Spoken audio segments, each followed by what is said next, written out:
ඒ පොඩි ගා ගෙදර තියාගන්න ගත්තු තීරණේ මගේ ජීවිතේ ගත්තු හරිම තීරණේ කියලා මට හිතෙනවා තුව.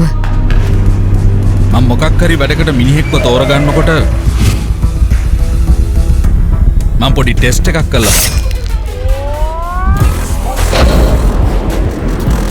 මං මගේ පුතාට ආදරය කරන ඒ වගේම හොඳ ඉගෙන ගත්ත කෙනෙක්ව මගේ ලේලි කරගෙන රැඳේ දුනුඹේවි හිතේ ආදරේ ඉතිරි පමාවි නොයේවි හදේ වුණුසුමේ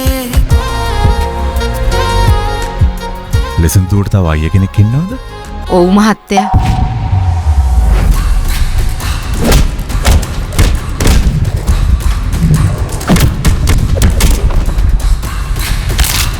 අපිට මේකෙන් හොඳ බිස්නස් පාර්ට්නර්ස්ලා වෙන්න පුළුවන්. කැලේ සත්තුන්ට රජකම් කරන්නේ සිංහයා. හැබැයි සිංහ දේනුව පිටියට බහිනකල් විතරයි.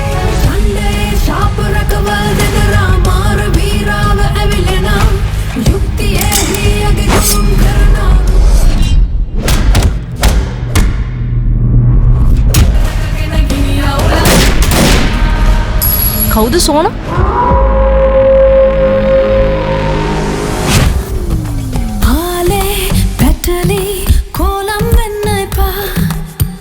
මං පැන්සල උල් කරාම ඒක උල් වෙලාද බලන්න ඔය කුරුටු ගන්නවා. මාෂ කියන්නේත් එහෙම කුරුටු ගාපු නම. මට මේ දැම්ම මිස්ටර් ශ්‍රීකාන්ත් අන්තිම අවුරුද්දේ හැන්ඩල් කරපු ඉන්වෙස්ටිගේෂන්ස් වල ෆයිල් ටික ඕනේ. එතකොට ඔය ලියෝ කියන මිනිහා මාෂ කතාවට සම්බන්ධ වෙන්නේ කොහොමද? වැරදි තැන වැරදි වෙලාවක ඉඳීමේ අනිසි ප්‍රතිඵලයක්.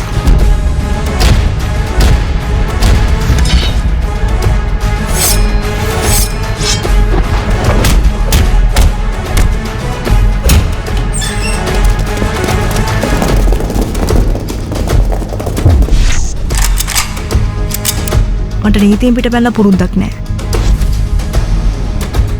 කවුද මාෂ කියන්නේ?